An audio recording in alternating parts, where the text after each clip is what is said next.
Hey friends, today I wanted to talk about something the media would prefer you just take their word on. Everyone says that Trump is dangerous for trusting Putin, but here's a wild thought. What if the problem isn't that Trump trusted Putin, but that he didn't trust the people telling him not to? Does anybody remember when President Clinton was asked if Putin had ever lied to him? He said, no, he didn't. Look, Mr. Putin he's very smart. Well, you know him better than most people. Yeah, I do. What was he like behind closed doors, away from the sort of the public utterances? Smart and remarkably, we had a really good, blunt relationship. How blunt? Brutally blunt. Ever like fisticuffs? No, but I think the right strategy most of the time is, but it's frustrating to people in your line of work. You should be brutally honest with people in private. And then if you want them to help you, try to avoid embarrassing them in public. Right. Now, sometimes they do things which make it impossible for you to keep quiet. But by and large, I found all the people I dealt with appreciated it if I told them the truth.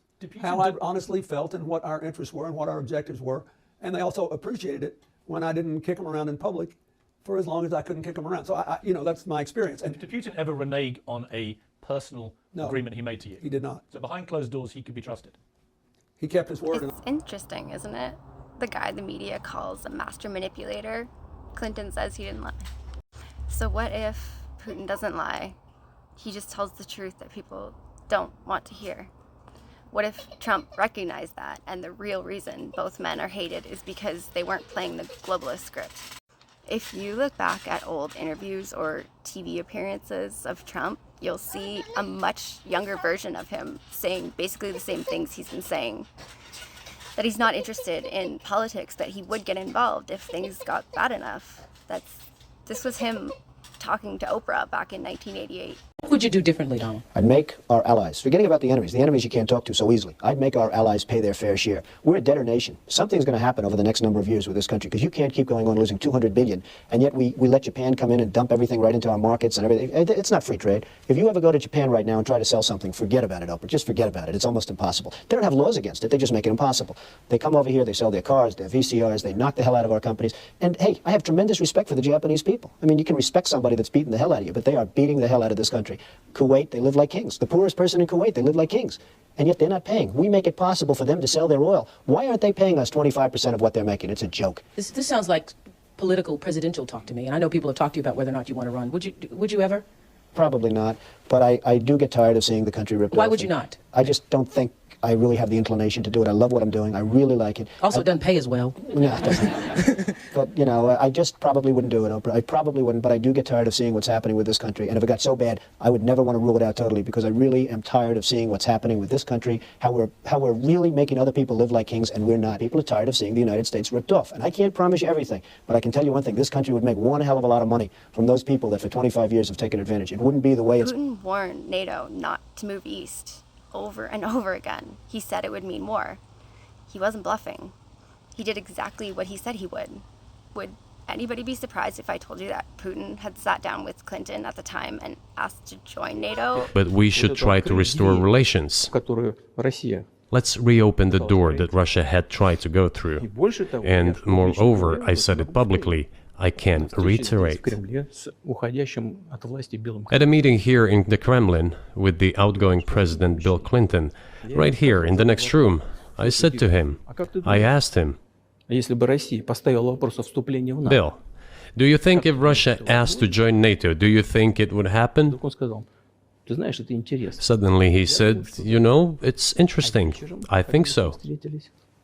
But in the evening, when we met for dinner, he said, I've talked to my team. No, it's not possible now. You can ask him. I think he will watch our... If you ask Google what happened when Clinton rejected Russia joining NATO, the answer you'll get is, overall, the rejection of Russia's entry into NATO, coupled with NATO's eastward expansion, created a situation of increased strategic rivalry, suspicion, and mistrust between Russia and the West. So was it really unprovoked when Putin set clear boundaries not to expand eastward, or just ignored warnings? After spending some time listening to Putin himself, rather than just believing what we've been told to believe, I've come to the conclusion that Putin doesn't see the world the way that we do.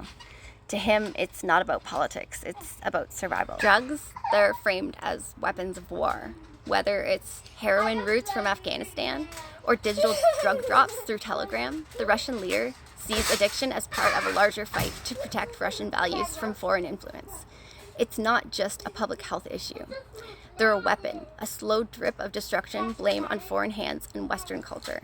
He doesn't see addicts. He sees victims of a silent invasion.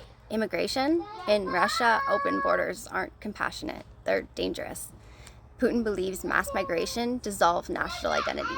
For him, protecting the border means protecting the soul of the nation. When crime spikes in Russia, especially after war, it's not random. It's the cost of chaos. And Putin's answer isn't therapy. It's iron bars and, military boots. To the leader of Russia, your phone is a battlefield. Every Western app, a potential spy. Every data leak, a breach in the fortress. Cybercrime isn't just about hackers. It's about who controls the truth. NGOs, media, rainbow flags, Putin sees them all as weapons. Cultural warfare disguised as kindness. He doesn't want tolerance. He wants sovereignty. The West hits Russia with sanctions, but Putin doesn't fold. He digs in, because to him, the rubble isn't just money, it's resistance. Even Russia's children are trained for the front lines, not of war, but of culture. Where Western schools teach guilt, Russian schools teach grit. And whether you agree or not, Putin is playing for keeps. We laugh at him, we mock his ways, but while the West collapses in confusion, he builds loyalty, control, and purpose. You don't have to like him, but you may want to better understand what he's preparing for, because it's not just a game of politics anymore. It's a war without the bullets. You don't have to like Trump, and you don't have to like Putin, but ask yourself, if Clinton says Putin keeps his word, and Trump says the system lies constantly, who really benefits from us both hating and fearing these two men?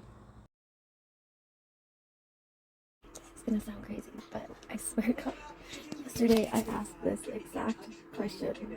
What was it that happened after President Clinton rejected allowing Russia to join NATO? I asked it yesterday. This is a different answer. That's my phone updated. I had copied what it said, like just one paragraph out of it, but I didn't screenshot it or anything. But this is right here where it says that I got that off of Google yesterday, and now it's not there. It's so weird. I don't know what happened.